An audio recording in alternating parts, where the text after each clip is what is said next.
Саламатсыңарбы, урматтуу студенттер? Бүгүнкү өтүлө турган темабыз Америка Кошмо Штаттары. Ал кайсыл континентте жайгашканын жакшы билесиңер. Түндүк Америкада борбордук бөлүгүнөн орун алган. Азыр картасын көрсөтүп, карта менен өтөбүз. Ошого көңүл бөлүп угуп отургула. Америка Кошмо Штаттары аянты 9,4 миллион километр квадрат, 4-чү орунда турат. Эң чоң гигант өлкөлөрдүн бири болуп эсептелет. Түндүк Американын борбордук бөлүгүнөн алган. Бул Америка Кошмо Штатынын аянты 3 бөлүктөн турат. Мына негизги аймак, түндүгүндөгү Аляска штаты жана ошондой эле Тынч океандагы Гавай аралдары. Мына ушул аянты 3 негизги бөлүктөн турат. Ал эми негизги аянтынын чектелиши бул кургактыкта түндүгүнөн Канада менен, ал эми түштүгүнөн Мексика өлкөлөрү менен чектешип турат. Чыгышынан Атлантика океанынын суулары курчап турса, батышынан Тынч океандын суулары курчап турат. Өлкөнүн географиялык мындай орун алышы экономикалык өнүгүүсүнө өтө жакшы шарт түзөт.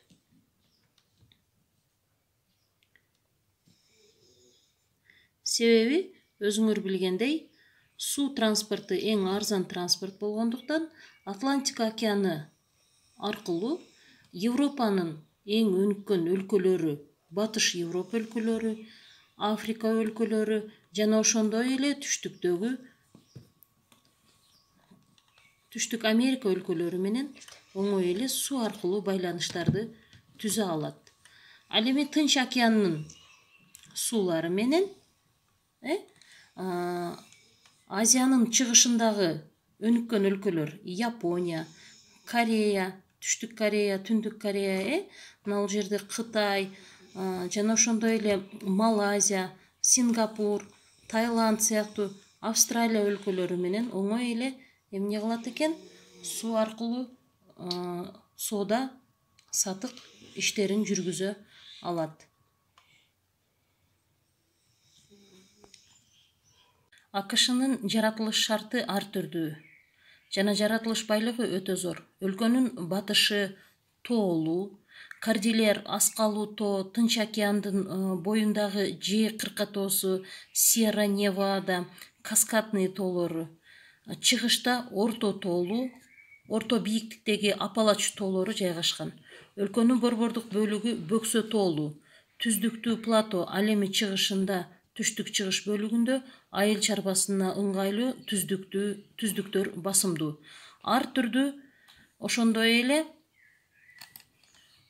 ар түрдүү казылуу алынуучу кен байлыктарга бай. Өнүккөн капиталисттик өлкөлөрдүн ичинен көмүрдүн, нефтинин, газдын, урандын, темир жана молибден рудаларынын, фосфориттердин, күкүрттүн, ошондой эле суу энергиянын запасы боюнча дүйнөдө 1-чи орунда турат. Кен байлыктар өлкөнүн бардык штаттарында кездешет. Бирок нефть, көмүр, газ, чыгыш деңиз жээгинде, ал эми рудалуу кен байлыктар тоолуу батышта жайгашкан.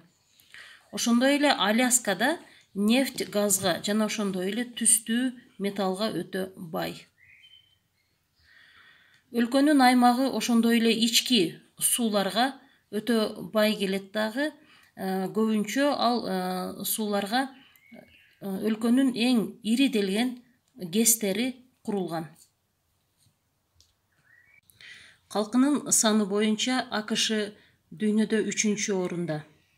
2015-жылдагы официалдуу эл каттоонун жыйынтыгы менен 325,7 миллион киши бар экени аныкталган.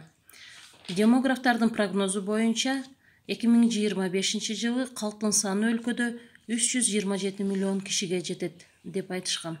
Өткөн мезгилдерде табигый өсүш боюнча АКШ дүйнөдө 1-чи орунду ээлеп келсе, азыркы мезгилде эң акыркы орундарга түшүп калган.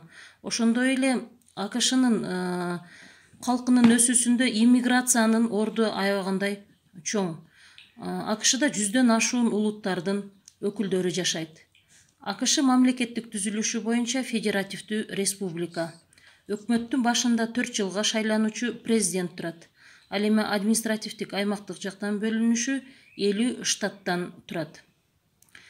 Чарбасы 19-кылымдын акырында эле Улуу Британиядан озуп, АКШ өнөр жай продукциясынын көлөмү боюнча дүйнөдө 1-орунга чыккан. Анын өнөр жайы жогорку деңгээли жана аймактык топтолушу менен айырмаланат. Ал массалык, сериялуу жана өтө татаал уникалдык продукцияларды өндүрүүгө багытталган. АКШда жасалган деген маркадагы продукциялар жогорку сапаты менен айырмаланып, дүйнөлүк рынокто бааланат жана ошондой эле эч качан дүйнөлүк рыноктон түшпөйт маркасы. АКШнын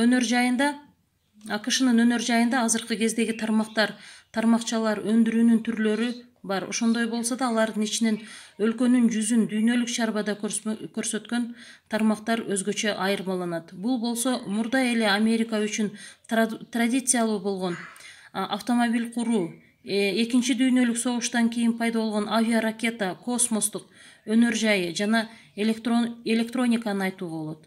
Нефть өнөр жайынын өнүгүшү менен тыгыз байланышта болгон стратегиялык керектөөнү камсыз кылган. Бул тармак көп жактан өлкөнүн экономикалык гана турмушун эмес, анын саясий турмушун да аныктайт.